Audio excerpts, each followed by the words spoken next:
다 함께 기도드리심으로 하나님께 예배드리시겠습니다. 전능하신 하나님, 마음이 겸손하시고 온유하신 예수님처럼 존경받고 싶은 욕망에서 우리를 해방하여 주옵소서. 사랑받고 싶은 욕망에서, 칭찬받고 싶은 욕정에서, 인기를 얻고 싶은 욕망에서, 대우받고 싶은 욕망에서, 위로받고 싶은 욕망에서, 인정받고 싶은 욕망에서 우리를 해방하여 주옵소서. 천대 받을까 두려워하는 마음에서, 업신여김을 받을까 두려워하는 마음에서, 잊혀질까 두려워하는 마음에서, 조롱당할까 두려워하는 마음에서, 의심을 받을까 두려워하는 마음에서 우리를 해방시켜 주옵소서. 모든 이에게 모든 것이 되기 위해 우리를 자유하게 하셔서 하나님 나라 복음 누리는 그러한 삶 되게 하여 주시고, 예배를 통해 그러한 은총 가운데 서게 하여 주옵소서. 예수 그리스도의 이름으로 기도드립니다. 아멘. 나는 전능하신 아버지 하나님 천지의 창조주를 믿습니다. 나는 그의 유일하신 아들 우리 주 예수 그리스도를 믿습니다. 그는 성령으로 잉태되어 동정녀 마리아에게서 나시고 본디오 빌라도에게 고난을 받아 십자가에 못 박혀 죽으시고 장사된 지 사흘 만에 죽은 자 가운데서 다시 살아나셨으며 하늘에 오르시어 전능하신 아버지 하나님 우편에 앉아 계시다가 거기로부터 살아있는 자와 죽은 자를 심판하러 오십니다. 나는 성령을 믿으며 거룩한 공교회와 성도의 교제와 죄를 용서받는 것과 몸의 부활과 영생을 믿습니다. 아멘. 주님의 성령 지금 이곳에 임하소서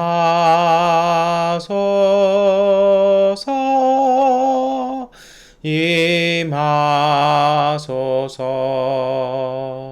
주님의 성령 지금 이곳에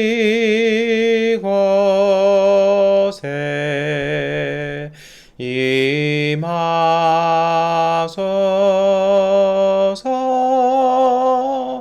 임하소서. 할렐루야 할렐루야 할렐루야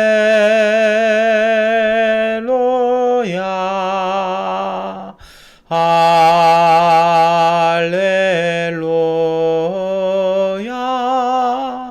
할렐루야 할렐루야 할렐루야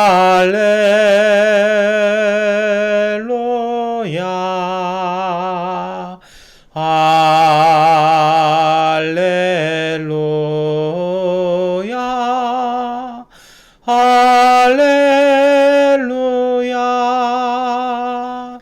하나님께 기도하시겠습니다.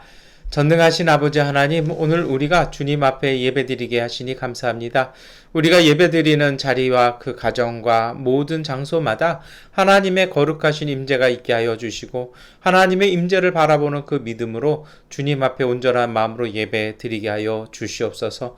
믿음으로 고백하오니 오늘 우리의 죄를 용서하여 주시고 우리의 연약함을 용서하여 주시옵소서. 특별히 아버지 하나님, 저희들의 성급함과 저희들의 이기적인 마음들과 저희들의 독설 어린 그런 입술의 털물들을 용서하여 주셔서 오늘 우리 가운데 하나님이 부어주시는 은총을 가득 받을 수 있는 믿음의 온전한 그릇, 정결한 그릇 되어질 수 있도록 우리의 성품 가운데 주님의 은총을 내려 주시옵소서.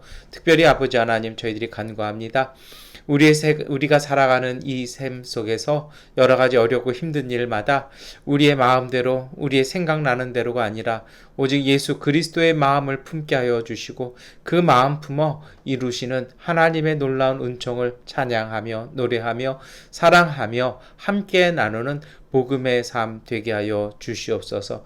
전염병 가운데도 지켜주시고 병보다 더 강건한 마음과 힘 주셔서 하나님, 우리 안에 있는 이 기쁨들을 세상에 나눌 수 있는 주님의 사람들 되게 하여 주시고, 믿고 간구하고 희망과 소망을 고백할 때마다 어둠과 억압이 효력을 잃고 주님의 놀라운 은총이 우리 가운데 이루어짐을 하나님, 우리의 삶 가운데 드러내어 주님의 복음 전하게 하여 주옵소서. 우리 교회를 지켜주시고 인도하여 주시며 특별히 아버지 하나님, 미얀마에 은총과 평화를 주셔서 하나님의 공의가 온전히 이루어지게 하여 주시고 어둡고 무거워진 경제난을 주님 은혜 주셔서 이것이 잘 풀어질 수 있도록 복 주시옵소서. 오늘도 예배를 드리며 주님의 말씀을 읽고 고백합니다. 그 말씀을 읽고 고백할 때마다 우리의 삶을 고백하게 하여 주시고 우리 가운데 임재하신 하나님의 은총을 찬양하게 하여 주옵소서. 우리의 안에 주시는 모든 은총들을 담아 예배드리게 하여 주실 줄 믿사옵고 예수 그리스도의 이름으로 기도드립니다. 아멘. 우리 기도를 들어주소서. 간절히 비오니 우리 기도를 들어주소서. 응답해 주소서. 우리 기도를 들어주소서. 간절히 비오니 우리 기도를 들어주소서.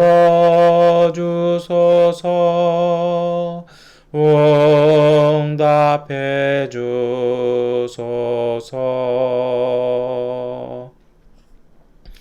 구약성서 출애굽기 17장 1절부터 7절까지의 말씀을 세번역번 성경으로 봉독해 드리겠습니다.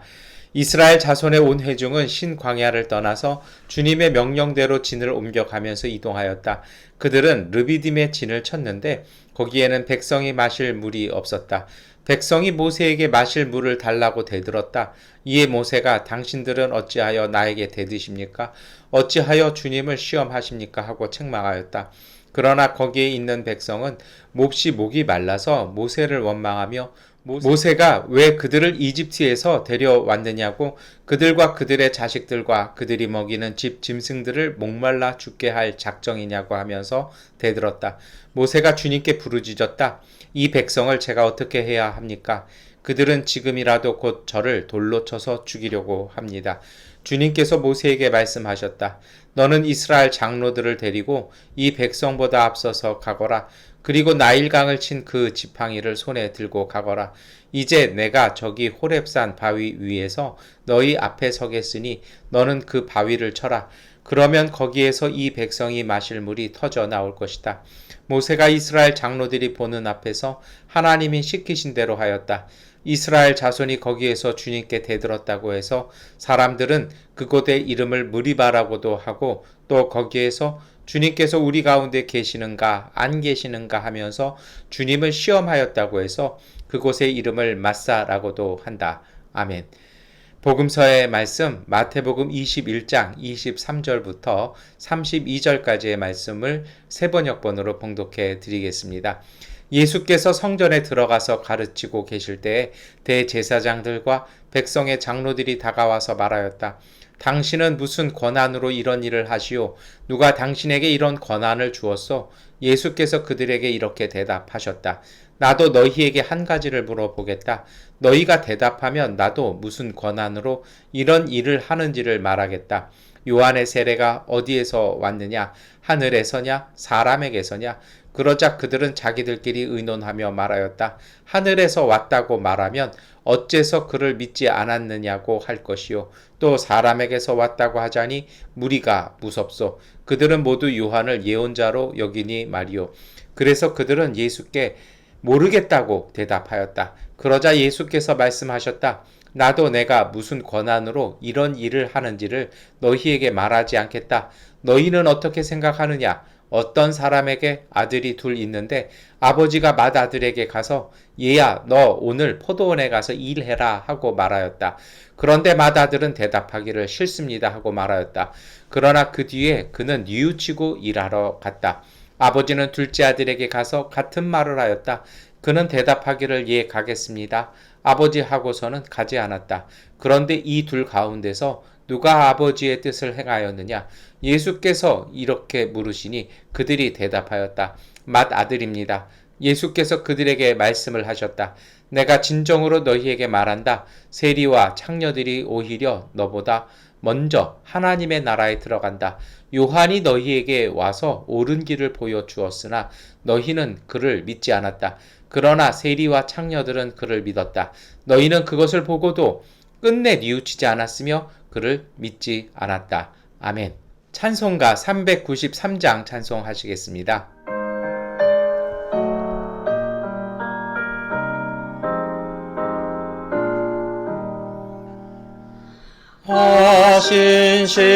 신실하신 주 내 아버지여 늘 함께 계시니 도련없네. 보살은 변찮고 날 지키시며 어제나 오늘이 한결같네. 신실하신 주, 신실하신 주, 날마다 자비를 베푸시며 일용할 모든 것 내려주시니 신실하신 주 나의 구주. 봄철과 또 여름 가을과 겨울 해와 달 별들도 다 주의 것. 만물이 주 영광 드러내도다. 신실한 주 살아 나타내네. 신실하신 주, 신실하신 주, 날마다 자비를 베푸시며 일용할 모든 것 내려주시니 신실하신 주 나의 구주. 내 죄를 사하여 아니하시고 조친히 오셔서 인도하네. 오늘의 힘되고 내일의 소망, 수많이 만복을 내리시네. 신실하신 주, 신실하신 주, 날마다 자비를 베푸시며 일용할 모든 것 내려주시니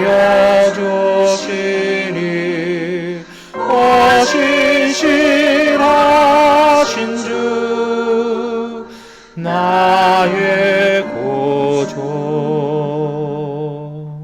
서신서의 말씀 빌립보서 2장 1절부터 13절까지의 말씀을 함께 읽겠습니다.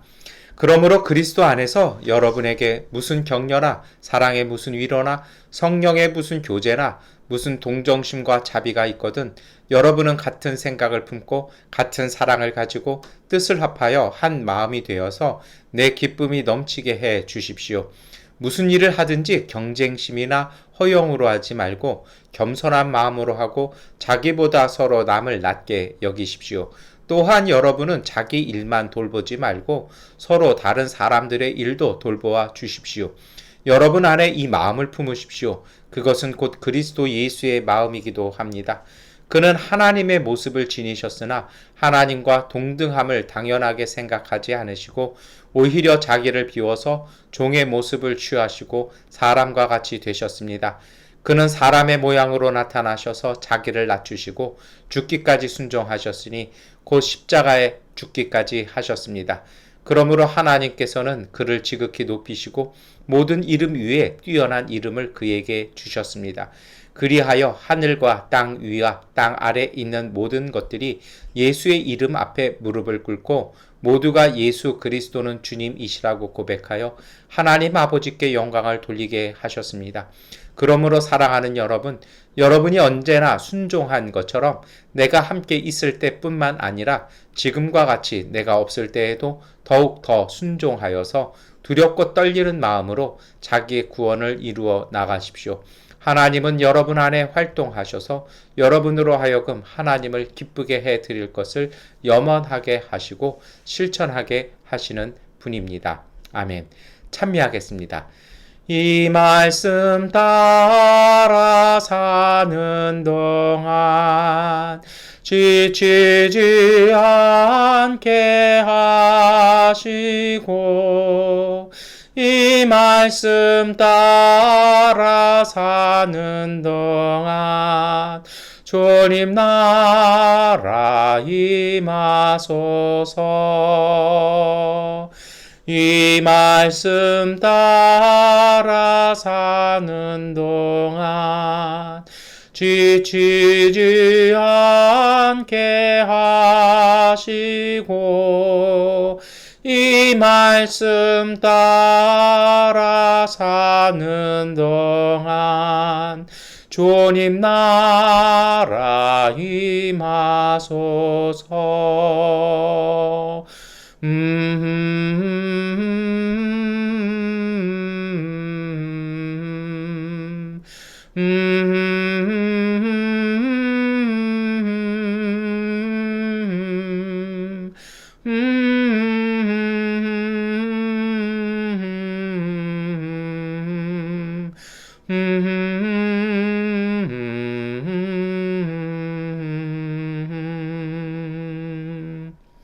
네, 우리 함께 인사하시겠습니다. 하나님께서 우리와 함께 하십니다. 인사하시겠습니다.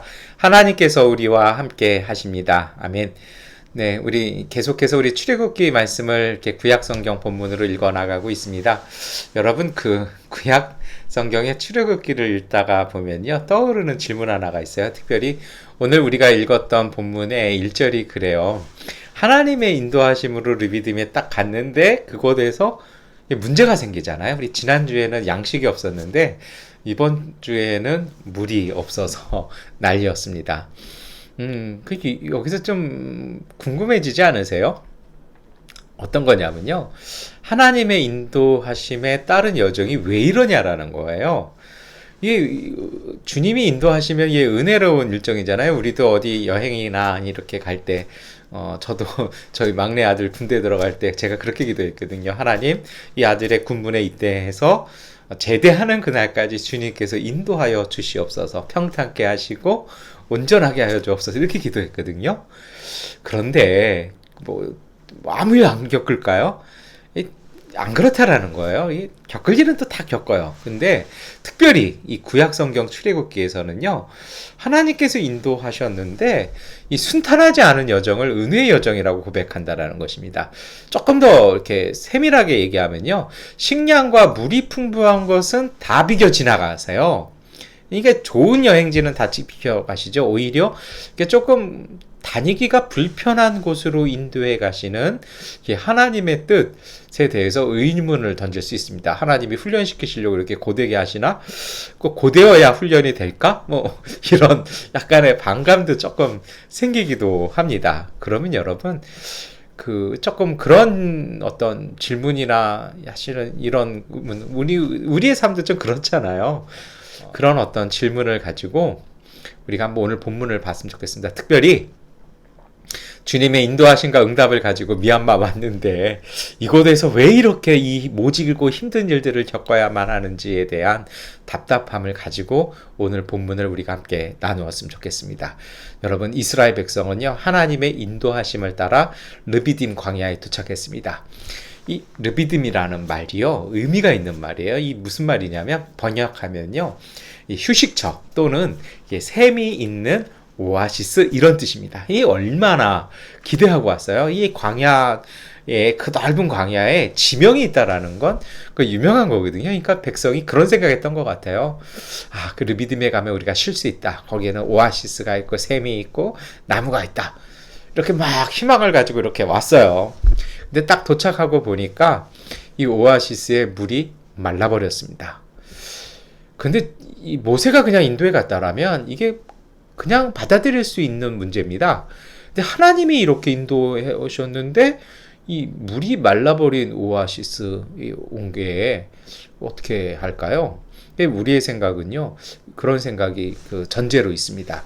하나님의 인도하심은 항상 오늘 우리를 좋은 환경으로만 이끌어 간다라는 것이죠. 그런데요, 이 출애굽기에 교훈이 있습니다. 우리의 생각과 다를 수 있다라는 것입니다. 무엇이요? 하나님의 생각과 하나님의 기준과 오늘 우리의 기준이 다를 수 있다라는 것입니다. 우리의 도착지가요, 광야 또는 물이 말라버린 이 오아시스라면 여러분, 오늘 우리 어떻게 해야 할까요? 어찌 보면 오늘 우리가 서 있는 삶의 한 가운데서 우리가 갖고 있는 기도 제목이기도 합니다. 이러한 가운데 이스라엘은 일관된 행동을 합니다. 그것은 무엇이냐면 지난주부터 계속 보셨잖아요. 불평과 원망으로 일관합니다. 또 때로는요, 이 비난과 함께 공격의 대상을 찾아요. 화를 풀어야 되는 거예요. 그래서 가장 손쉬운 희생양이 누굽니까? 모세입니다. 이스라엘의 이런 상태를 보면요, 그런 생각이 들어요. 자기들의 환경만을 보지 그 환경 안에 계시는 하나님을 못 보면 여러분, 우리는 이러한 행동을 하게 됩니다. 가끔 그래요. 몇 주간 말씀을 드렸습니다만 참된 그리스도인의 삶은요, 불평하고 원망하는 것이 아니라 참된 그리스도인은요, 해답을 제시하고 해답을 구하는 것이 그리스도인의 삶입니다. 그것이 바로 기도하는 신앙이고요, 성령과 동행하는 신앙입니다. 그래서 복음은 세상의 희망이 되는 것입니다. 그 복음을 지닌 오늘 우리가 똑같이 불평하고 원망한다면요, 좀 묘한 게 있어요. 또 불평하고 원망하시는 분들은요, 뭐가 잘 되잖아요. 그럼 또 그건 다 본인들이 잘했다라고 얘기할 때가 참 많이 있죠. 이게 왜 그래요?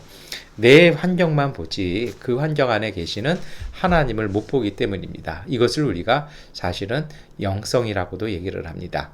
그런데 이것이 제가 이런 이야기 나오면 꼭 드리는 이야기 있죠. 쉽지 않습니다. 왜 그러냐면 이 목마름이라는 고통으로 인해서 그 고통이 힘들면요, 하나님을 기다리고 이것을 답을 찾아갈 만한 인내심이요, 부족하게 돼 있는 것입니다. 어찌 보면 이게 인지상정이기도 해요. 그래서 성령은 오늘 우리에게 오셔서 이렇게 자꾸 도와주시는 것 같습니다. 그래서 그 성령을 의지하고 우리가요, 그 고통을 잘 이렇게 컨트롤할 수 있는 마음의 힘 또한, 그러한 어떤 영성도 우리가 함께 길러나가는 것이 우리의 자세이기도 합니다. 근데 이스라엘이요, 이걸 갖지 못했어요. 더 정확하게 보자면 이 문제, 어려움의 상황을 뭘로만 보는 거예요? 육체적인 관점으로만 이렇게 보려고 하는 것입니다. 제가 미얀마에서 겪은 게 있어요. 하나님은요, 난관을 주시면 반드시 놀라운 은혜도 주세요. 그것을, 난관이라는 게 사실 그거예요. 하나님이 주시는 이 어려움을 일부러 테스트해보려고 던져주시는 것이 아니라, 주셨는데 그거를 우리가 받아들일 능력이 없을 때 우리는 그것을 어려움이라고 얘기합니다. 그러면 그걸 잘 받기 위해서 어떻게 될까요? 우리의 그릇을 넓히는 것입니다. 우리의 능력을요, 우리 스스로가 이렇게 증대하는 것이죠. 그걸 통해 성장하는 것입니다. 그런데 자꾸 우리가 느껴지는 것, 우리가 생각되어지는 것, 우리 눈앞에 펼쳐지는 것으로만 보고 그것을 받아들이면요, 이게 안 되는 거예요. 무엇을 함께 보는 것입니까? 고통과 불안이라는 자세 관점에서만 내가 힘드니까 안 된다, 내가 어려우니까 안 된다, 내 마음이 무거우니까 안 된다가 아니고요. 여러분, 내가 어렵고 힘드니까 하나님이 도와주실 것이라는 하나님의 임재를 보고 생각하는 그 자세가 우리에게 필요합니다. 이스라엘 백성은 이것을 갖지 못했습니다. 우리가 갖고 있는 생각은 1 더하기 1 산술적인 것입니다. 제가 산수를 잘 안 좋아합니다. 사실은 어떤 분들은 제가 산수 못한다고 그러는데 못하는 게 아니라 안 합니다. 왜냐하면 신앙에는 별 의미가 없고 도움이 안 됩니다. 물론 기본적인 건 하죠. 그런데 신앙의 사고방식은요, 창조입니다. 하나 더하기 1은 둘이 되는 것이 아닙니다. 그것은요, 하나가 하나를 더했을 때 하나님께서 무한하게 창조하실 것은요, 셀 수가 없습니다. 무엇을 쓰면요, 손해가 되고 마이너스가 되고 사라져 버리잖아요. 그게 아닐 수 있어요. 왜요? 그것을 통해서 하나님께서 주시는 풍성한 은혜는요, 우리가 헤아릴 수 없는 것이라는 것입니다. 항상 우리의 생각 속에, 우리의 마음 속에 하나님이 일하신다라는 것을 우리가 그 여지를 품고 가야 할 것입니다. 그래야 이 어려움을 넘어갈 수 있을 것입니다. 모세는 그런 사람이었습니다. 삶의 자리를 바라보는 신앙의 눈과 그 이해를 가졌던 사람이었습니다. 어찌 보면 광야에서 목자로서 40년을 살면서 광야 뒤편길로 가는 이 모세의 여정 속에서 그는 그 눈을 가졌던 것 같습니다. 이러한 모세가 오늘 백성에게 하는 이야기가 있지 않습니까? 그것은요, 하나님을 기억하자라는 것입니다. 이 기억하자라는 말은요, 기다리자라는 것입니다. 지난번에 우리에게 양식을 내려주셨던 그 하나님께서 양식은 주시면서 물 안 주시겠냐라는 겁니다. 뭐 먹으면 물 마셔야 되잖아요. 이 하나님의 뜻이 우리가 목말라서 죽을게 할 거라면 양식 왜 주셨냐라는 것이죠. 여러분, 이것이 사실은 오늘 우리에게 필요한 신앙의 자세입니다. 어제의 은혜를 주셨으면요, 오늘 우리가 그것을 바라보고 내일을 바라보는 것입니다. 어제의 은혜를 주신 그 하나님의 은총이 오늘 우리 가운데 이루어지는 것을 바라보는 것입니다. 그래서 필요한 것이 바로 무엇입니까? 하나님께서 행하실 일들을 기억하는 것입니다. 이스라엘 백성이 출애굽하는 그 모든 과정에서 광야 와서 이 넉 달 동안 주님께서 이끌어가며 백성에게 베푸셨던 일들을 기억하라는 것입니다. 우리가 미얀마 양곤까지 오게 된 그 과정들, 그리고 이곳에서 우리가 정착하며 살면서 하나님께서 우리에게 베풀어 주셨던 그 은혜들을 기억하라는 것입니다. 그것을 기억할 때 그것 가운데 임하신 하나님께서 우리에게 새 길 또한 열어 주신다라는 것입니다. 기억이라는 말이 우리 한국어 개념하고 성경의 개념이 다르다라는 말씀 드렸잖아요. 우리는 단순히 과거를 떠올리는 회상이 아니라 그것은 우리 가운데서 다시 동일하게 일어나는 것입니다. 예배가 바로 그런 시간이죠. 여러분, 우리의 삶의 어려움 속에서 우리를 지켜주셨던 하나님을 기억합시다. 우리가 그것을 기억하고 그 기억을 통해서 하나님께서 우리를 도와주시고 우리에게 은총 베풀어 주실 것을 바라볼 때 동일한 하나님께서요, 오늘 우리에게 다시 새 길 열어주시는 것입니다. 우리를 이끌어 가실 하나님을 기다리는 것입니다. 어려움과 문제는 사실 변하지 않습니다. 그런데요, 이 변화되고 성숙한 사람이 그러한 사람들이요, 이 문제와 어려움을 활용하는 것입니다. 이것을 통해서 성장하고요, 이것을 통해서 성숙하는 것이고요, 이것을 통해서 강대해지는 것입니다. 이 광야 40년을 통해서 이스라엘 백성은요, 눈에 무서운 것이 없습니다. 목마름이나 양식이나 어떠한 이민족의 침입도 무서워하지 아니하는 여러분 강한 민족으로 그들은 거듭나게 됩니다. 오늘 우리가요, 이 어려움이 있고 고통이 있으면요, 그것을 바라보는 시각이 이제는 좀 바뀌어야 합니다. 그것은 하나님께서 우리를 벌하시고 우리를 힘들게 하려고 주시는 어려움이 아니라 우리에게 은혜 주시기 위한 재료에 불과합니다. 그 재료를 잘 다듬고 그 재료를 잘 만들어서 여러분, 우리가 하나님 앞에서, 세상 앞에서 온전한 것으로 바꿔낼 수 있는 능력이 오늘 우리 가운데 있습니다. 이 능력이 어디에서 시작합니까? 그것은 바로 들음과 깨달음에서 시작되어지는 변화입니다. 그 어려움 속에서 들려지는 주님의 음성들, 그리고 그 속에서 이것들을 어떻게 하면 잘 해결하고 열어갈 줄 아는 지혜와 그 깨달음이 삶과 상황을 바꿔 나가는 것입니다. 두 번째 말씀드렸습니다만 어려워 보입니다. 이게 왜 어려울까요? 사람들의 성격이 급한 것 때문일까요?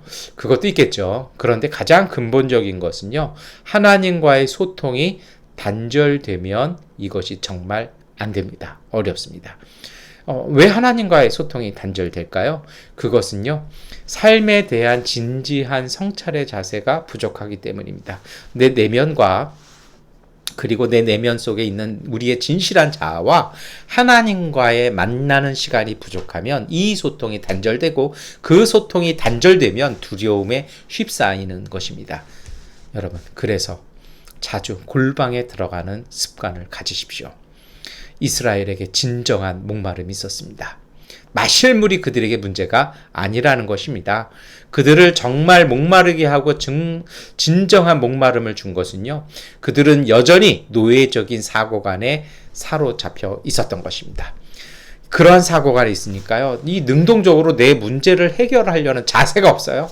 내가 하나님 앞에 나아가서 할 자세가 없어요. 끊임없이 누군가에게 원망하고 누군가에게 풀어달라고 하는 것, 이것은 바로 노예적 사고관이었습니다. 그들은 이것에 붙잡혀 있던 것입니다.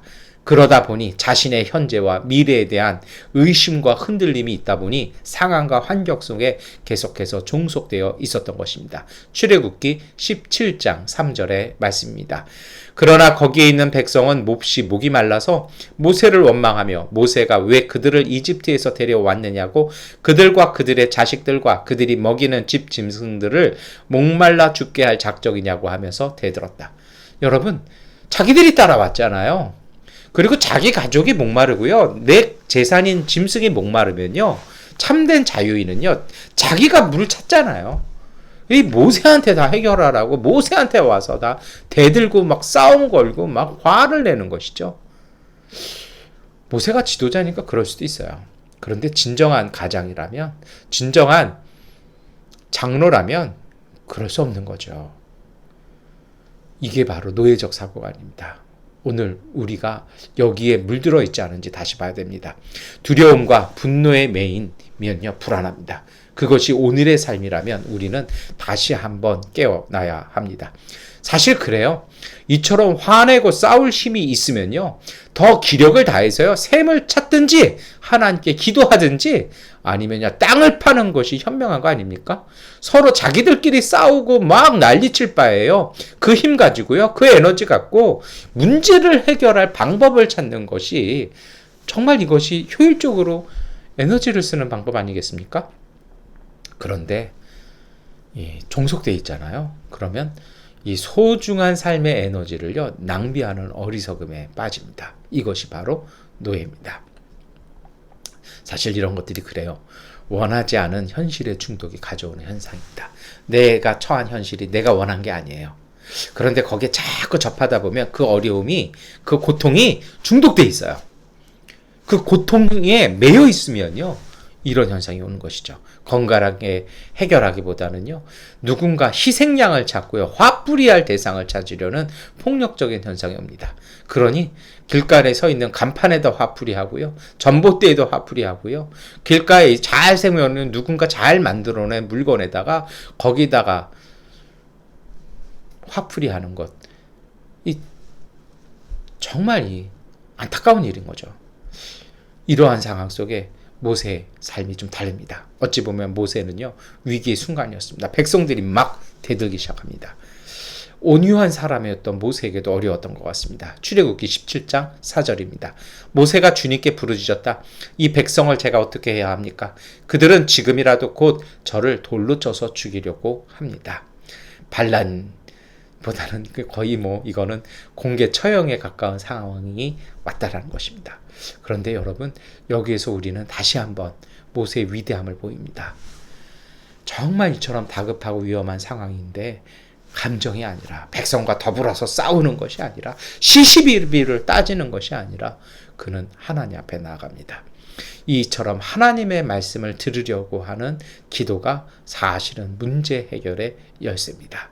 이것을 우리가 잊지 않았으면 좋겠습니다. 이러한 모세에게 하나님은 응답하십니다. 나일강을 치던 그 지팡이를 손에 들고 오너라. 출애굽기 17장 5절의 말씀이죠. 독특한 게 있지 않습니까? 나일강을 치던 그 지팡이 가지고 오너라. 홍해를 건너기 전에 이 출애굽의 모든 과정을 시작하던 그 첫 번째 사건의 그 기억을요 다시 또 떠올리는 것입니다. 하나님과 함께한 기억으로 초대하는 것입니다. 왜 그럴까요? 백성이 따졌잖아요. 그러니 하나님은 다시 거기서부터 시작하는 것입니다. 근데 여기에요 참 독특한 게 있지 않습니까? 그 지팡이를 왜 들고 올까요? 이왕이면 홍해 지팡이가 더 멋지지 않을까요? 왜 나일강의 지팡이일까요? 여러분, 나일강을 치던 그 지팡이는요, 모세가 광야에서 파라오에게 나갔던 지 얼마 안 됐던 때입니다. 그 지팡이 정말 평범하고 보잘것없는 목동의 지팡이였을 것입니다. 그런데 여기에는요, 양면성이 있습니다. 말씀드렸던 것처럼 양이나 치던 노인네가 쓰던 그런 보잘것없는 지팡이였을 겁니다. 틀림없이 무슨 우리가 생각하는 것처럼 산신령이 들고 다니는 이렇게 멋지게 생긴 지팡이 아니었을 것입니다. 왜요? 모세의 나이가 80이었기 때문에 가벼운 지팡이 썼을 것입니다. 그런데 그처럼 보잘것없는 이 지팡이가 하나님의 말씀을 따라 사용하게 되면 그 지팡이를 통해서 하나님의 능력이 나타난다라는 것입니다. 어찌 보면 이것이 하나님께서 모세에게 주셨던 응답이었습니다. 모세, 화가 나서 대들기 시작한 폭동을 일으키는 그 폭도로 변해버린 그 무리들, 그 앞에 모세는 연약합니다. 그런데요, 그 연약한 모세가 하나님의 말씀을 따라 살 때, 그 하나님의 말씀이 자신에게 임했던 그 시간을 따라 주님의 능력을 기억하고 확신하는 모세를 통해서 놀라운 역사를 일으킬 것이라는 것입니다. 출애굽기 17장 6절의 하반절입니다. 이제 내가 저기 호렙산 바위 위에서 너희 앞에 서겠으니 너는 그 바위를 쳐라. 그러면 거기에서 이 백성이 마실 물이 터져 나올 것이다. 모세가 이스라엘 장로들이 보는 앞에서 하나님이 시키신 대로 하였다. 여러분, 여기서 사실 우리가 주목할 것이 있어요. 중요한 건 지팡이가 아니라는 것이죠. 무엇입니까? 하나님이 서 계시는 자리, 백성은 보지 못했을 것입니다. 근데 하나님이 가르치시는 자리를 보는 이 모세, 여러분, 그 영적인 눈이요, 정말 목마름을 해결하는 열쇠가 된다라는 것입니다. 여러분, 오늘 우리의 삶도 목이 마릅니다. 우리가 어디에서 이것을 열어나갈까요? 우리도 누구에게 돌을 던질까요? 우리에게 누구도에게 가서 원망할까요? 합당한 것이죠. 그것은 모세처럼 하나님 앞에 나가서 기도하십시오. 그리고 이제는요, 영혼의 눈을 여셔서 하나님이 서 계신 자리에 가서 쓰십시오. 그곳이 바로 물이 나오는 자리가 될 것입니다. 메마른 광야 위에 반석위에서 물이 나온다는 것. 이건 누구도 예상하지 않았고 누구도 기대하지 못했던 일들입니다. 그런데 모세는요, 그것을 믿으면서 나아가기 시작합니다. 왜요? 자기가 쥐고 있었던 평범한 지팡이로도 나일강에서 하나님의 놀라운 능력을 보여주었던 그 시간을 그는 기억하고 다시 오늘의 이 힘든 자리, 어려운 자리 속에 나가서 그 말씀을 실천하기 시작합니다. 불가능한 곳에 가서요, 그 말씀을 순종하는 것이죠. 이것이 바로 목마름을 해결할 생수의 근원이 된 것입니다. 여러분, 사실 이 모습은 그렇습니다. 폭력적으로 문제를 해결하고 화풀이 하려고 하는 백성에게 대한 교훈이기도 했습니다. 누구 원망하고 누구 미워하고요, 누구에게 돌 던진다고 해서 목마름이 해결되겠습니까? 아니라는 것이죠. 이제 하나님은 백성에게 말씀하시는 겁니다. 백성의 장로들에게요, 똑똑히 보라는 것입니다. 하나님의 임재의 능력 기억하라는 것입니다. 인간의 기대와 소망이 끊어진 자리에서 이어지는 주님의 은혜를 보라는 것입니다. 하나님의 말씀을 듣는 일과 그 순종이 구원의 시작이라는 것입니다. 저는 방언 기도를 사모합니다. 하셔야 합니다. 그런데 그 방언이라는 것은요, 알지 못하는 것으로 랄랄라 하는 그런 게 아니죠. 사도 바울이 얘기하잖아요. 방언을 하면 꼭 뭐가 있어야 된다고 합니까? 예언이 있어야 된다 얘기하죠. 예언이라는 게 뭐예요? 앞에 일 점장이처럼 막 치는 게 예언 아니에요. 예언이라는 것은요, 하나님의 일을, 하나님의 말씀이 선포되어지는 것입니다. 그래서 참된 방언은요, 하나님의 큰 뜻을 보는 것입니다. 내가 알지 못하는 것을 쭈글쭈글 하는 게 방언이 아니고요, 하나님의 놀라운 일들을 보고요, 그것을 선포하는 것입니다.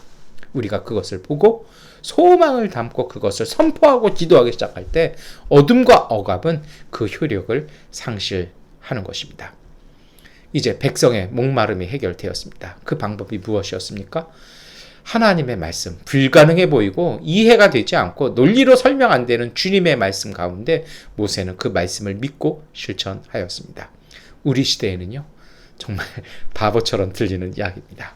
그런데 광야를 지나는 백성에게 임재하신 하나님의 동행에 대한 믿음, 여러분, 이것이 우리에게 필요한 것이라는 것입니다. 이것이 바로 삶의 목마름을 해결하는 길이라는 것입니다. 하나님에 대한 원망과 불평에 사로잡힌 이스라엘 백성을 여러분이 여기서 하나 더 보셔야 될 게 있죠. 이 백성 보면 얼마나 참 그렇습니다. 고약하죠. 근데 참 놀라운 것은요, 하나님이 그 백성을 품어주신다는 것입니다.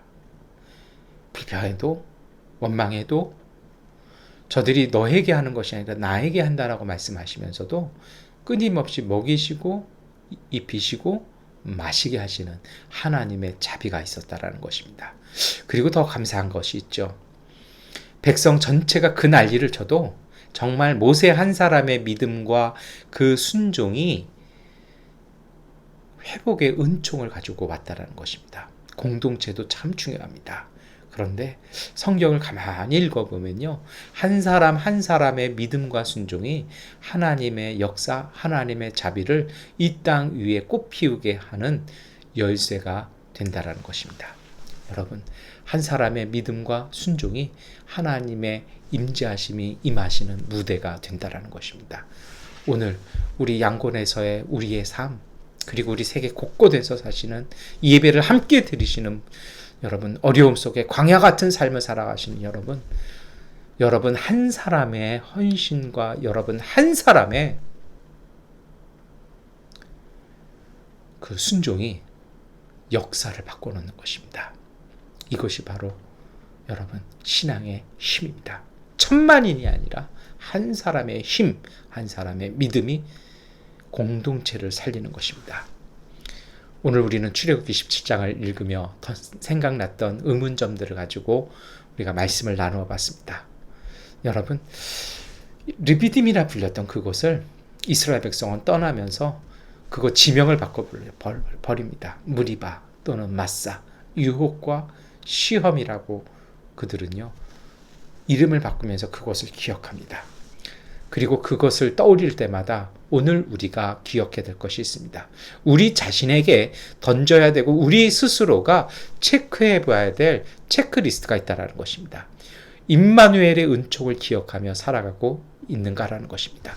오늘 내 삶 속에 하나님이 임재하시는 것을 믿고 살아가고 있는지를 우리가 점검해 보아야 합니다. 그리고요, 그것을 믿으신다라면 하나님께서 약속하신 구원의 은총을 기억하며 그것을 의지하며 바라보며 살고 있는가도 점검하셔야 합니다. 그것을 믿으신다라면요, 하나님의 말씀을 듣고 실천하기 위해서 집중하며 하나님 앞에 나아가는 기도의 삶을 살고 있는지 점검해 보셔야 됩니다. 예수님도 기도하셨습니다. 기도하기 위해서 하나님의 말씀을 기다리며 집중하고 있는지 확인해 보셔야 합니다. 그리고 이 모든 것들을 실천하셔야 됩니다.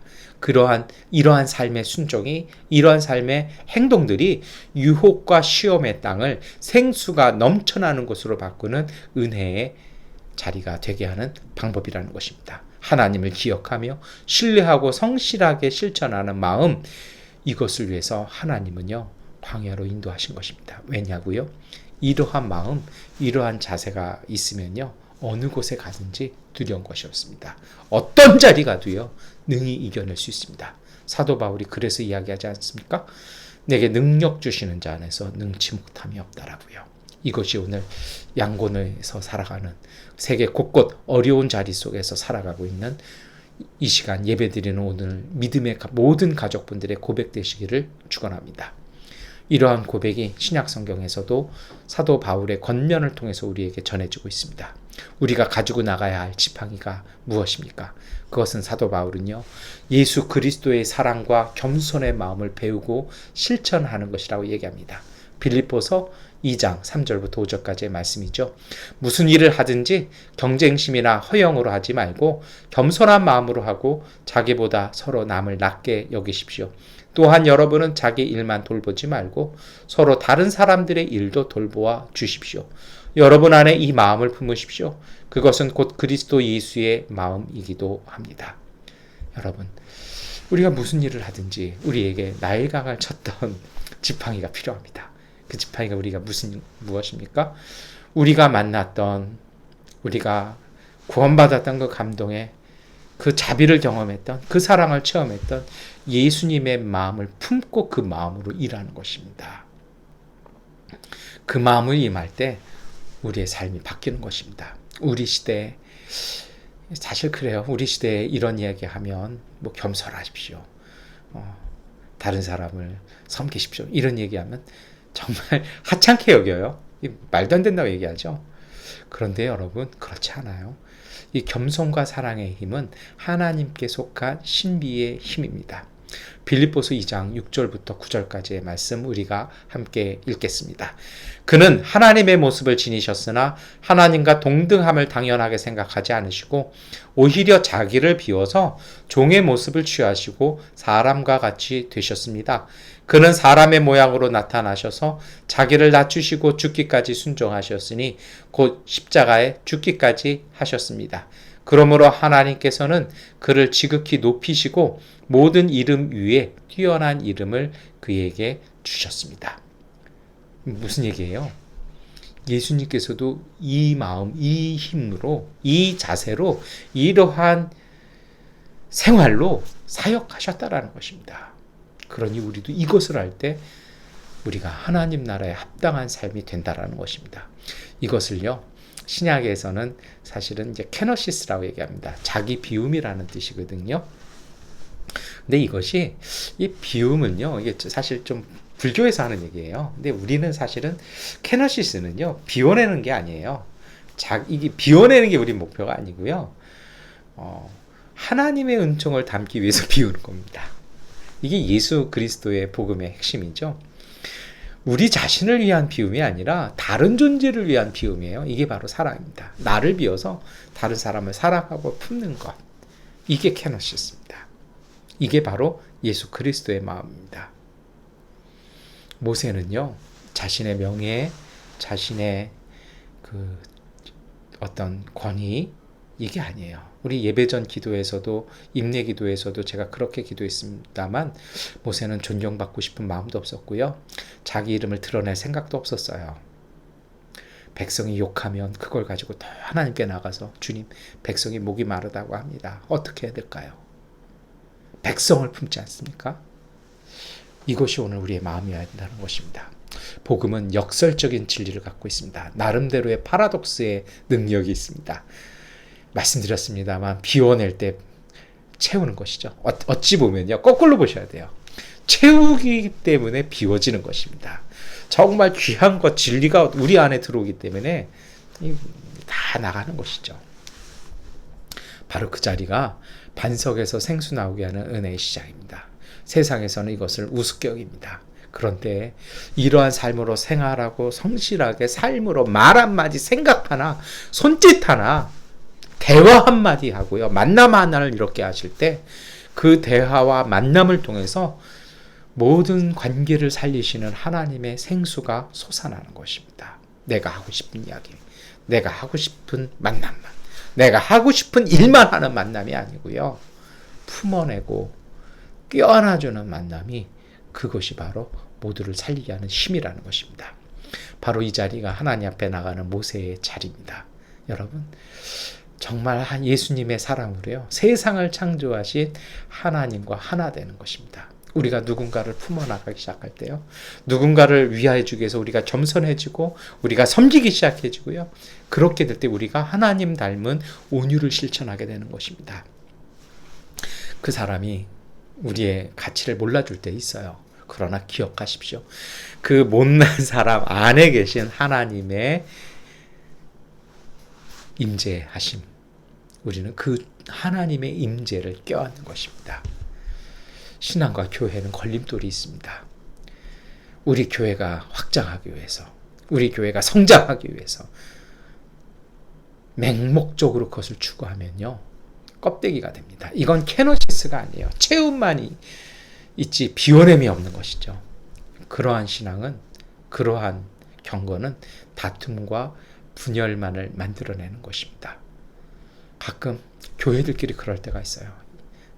옆에 있는 교회, 같은 지역에 있는 교회 비난하고요. 그 교회가 유명해질까봐, 이름이 날까봐 쉽게 그냥 쓱 가서 조용히 꺾어놓는 아주 못난 분들도 있습니다. 우리 교회는 그렇게 못나지 않았으면 좋겠습니다. 여러분, 복음서에서 예수님께서 이것을 또 말씀하시죠. 이것이 이제 두 아들의 비유라고 얘기합니다. 참된 복음의 힘이 어떤 것이냐라는 것이죠. 참된 복음의 힘은요, 전통과 형식이 아니라 참된 변화와 성숙이 복음의 힘이라는 것입니다. 복음은 말에 있지 않습니다. 하나님의 나라는 말에 있지 아니하고 능력에 있다라고 말씀하시잖아요. 복음은요, 변화되는 겁니다. 삶이 바뀌는 실질적인 것이죠. 이 비유의 줄거리 우리 기억하실 것입니다. 아버지가 두 아들에게 포도원에 가서 일하라고 이야기를 합니다. 그런데 큰아들은요, 싫다고 말을 합니다. 둘째 아들은요, 가겠다고 말합니다. 그런데 그 이후에 바뀝니다. 큰아들은 내가 잘못했구나. 가기 싫지만 아버지 말씀하시니까 내가 가서 일해야겠다. 뉘우치고 갑니다. 근데 둘째 아들은요, 대답은 딱 해놓고 가지 않아요.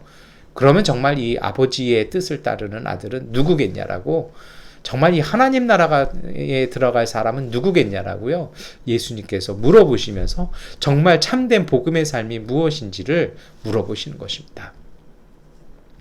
제가 이 말씀 복음서 이야기하기 전에 교회 이야기를 했잖아요. 같은 맥락인 거예요. 정말 바른 참된 교회가 어떤 교회냐라는 겁니다.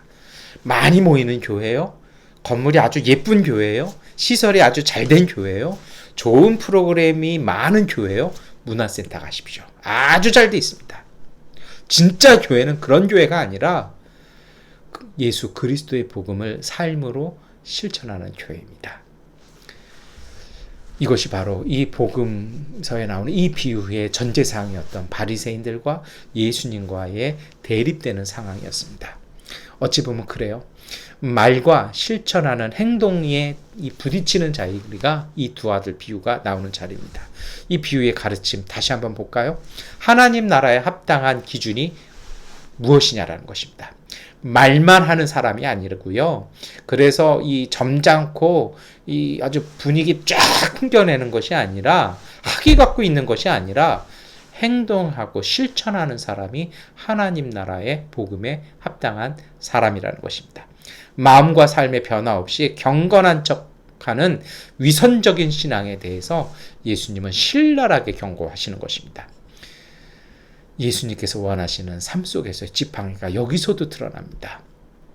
그것은 회개와 순종이 하나님의 임재 속에 들어가는 삶의 변하고 하나님의 은총이 시작되는 자리라는 것입니다. 제가 조금 전에 그런 말씀 드렸잖아요. 아주 신랄하다고. 이게 어느 정도인 줄 아십니까? 예수님 당시의 유대 사회가요, 정의해 놓은 하나의 교리가 있었습니다. 그것은 죽었다 깨나도 메시아가 와도 구원받지 못할 사람을 두 부류를 딱 정해놨어요. 그게 누굽니까? 세리와 창녀입니다. 예수님이 거기에 대해서 선언하는 거예요. 뭐라고요? 이 세리와 이 창녀가 너희들 낫다. 이 세리와 이 창녀들이 너희보다 먼저 하나님 나라에 들어갈 것이다 라는 것입니다. 야고보서 1장 21절부터 25절은 말씀합니다. 그러므로 더러움과 넘치는 악을 모두 버리고 온유한 마음으로 여러분 속에 심어주신 말씀을 받아들여야 합니다. 그 말씀에는 여러분의 영혼을 구원할 능력이 있습니다. 말씀을 행하는 사람이 되십시오. 그저 듣기만 하여 자신을 속이는 사람이 되지 마십시오. 말씀을 듣고도 행하지 않는 사람은 있는 그대로의 자기 얼굴을 거울 속으로 들여다보기만 하는 사람과 같습니다.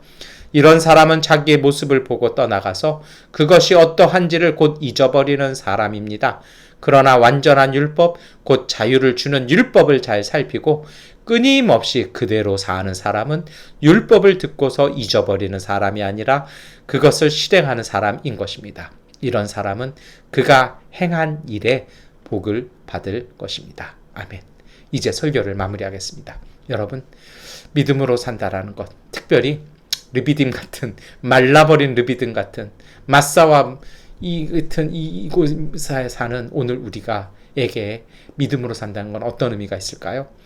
영원한 생수를 주시는 구원의 반석이신 하나님의 은총을요, 오늘 이 자리에서 기억하는 것입니다. 그리고 그 하나님의 말씀을 실천하는 구체적인 순종과 변화를 가져가는 삶을 살아가는 것이 바로 믿음입니다. 무리바와 마사의 광야의 유혹에 영향을 받는 것이 아니라 우리를 향한 하나님의 사랑과 그 부르심을 기억하며 하나님 앞으로 조용히 나아가는 삶의 응답이 바로 믿음이라는 것입니다.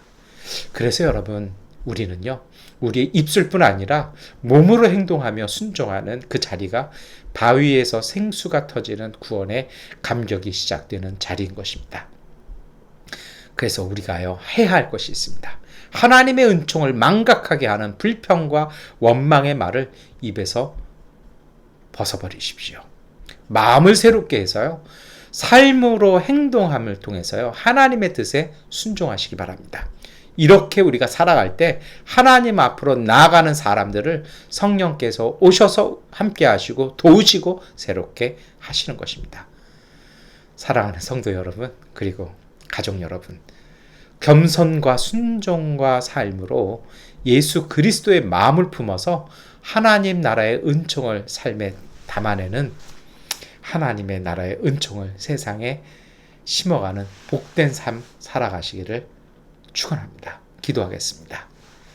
하나님, 주님의 말씀을 읽으면서 하나님의 모습을 선명하게 배울 수 있는 맑은 생각과 매일매일 지혜로이 하나님의 뜻을 따를 수 있는 겸손한 순명과 누구라도 이웃으로 받아들여 아낌없는 사랑을 베풀 수 있는 부드럽고 섬세한 감수성을 지닌 마음과 행동의 삶 경건으로 바꾸어 주시옵소서.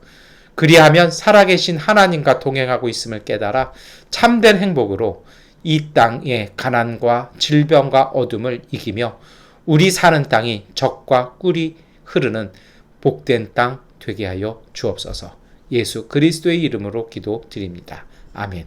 찬송가 408장 찬송하시겠습니다. 나 어느 곳에 있든지 늘 마음이 편하다. 주 예수 주신 평안함 늘 충만하도다. 나의 마음속이 늘 평안해. 나의 마음속이 늘 평안해. 악한 죄 파도가 많으나 마음이 늘 평안해. 내 맘에 솟는 영생수 한없이 흐르니 목마름 다시 없으며 늘 평안하도다. 나의 마음속이 늘 평안해. 나의 마음속이 늘 평안해. 악한 죄 파도가 많으나 마음이 늘 평안해. 잠드신 주의 사랑을 영원치 못하네. 그 사랑 내 맘 여시고 소망을 주셨네. 나의 마음속이 늘 평안해. 나의 마음속이 늘 평안해. 악한 죄 파도가 많으나 마음이 늘 평안해. 주의 손 갖고 나를 왜 멈서 당했나. 주 함께 고난 받으면 멸류관 얻겠네. 나의 마음속이 늘 평안해. 나의 마음속이 늘 평안해. 악한 죄 파도가 많으나 마음이 늘 평안해. 교회 소식 말씀드리겠습니다. 여러분, 우리 이제 9월인데요. 우리 하나님께서 우리 미얀마 양골 속에 은혜 주시도록, 또 우리 식량이 없어서 힘들고 경제적으로 어려운 미얀마에 하나님께서 은총 주시도록 더 기도했으면 좋겠습니다. 저희는 10월에 돌아가기 위해서 지금 기도하고 준비하고 있는데요. 저희 집사람은 10월 19일 날로 이렇게 컨펌이 되었어요. 그래서 저는 좀 아마 10월 초에 이제 대사관에서 연락 올 것 같은데, 우리 10월 안에 입국할 수 있도록 기도해 주시기 바랍니다. 양곤에서 얼른 다시 만나 뵐 수 있도록 중보기도 부탁드립니다. 우리 다 함께 주기도문송 찬송하시겠습니다.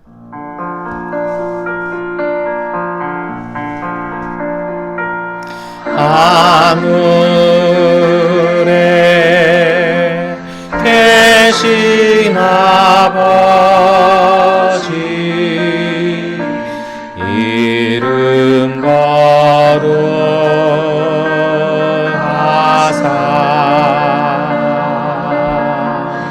주님 나라 임하시고 도시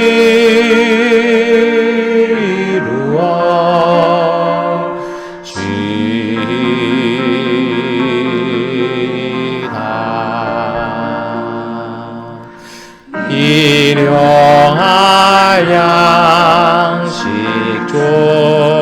주시고 우리 돌의 근죄 다 용서하옵시고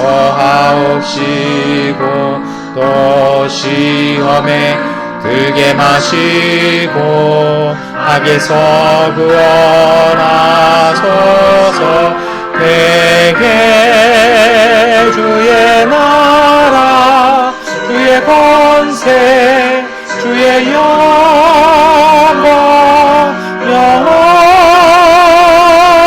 영원히 아멘.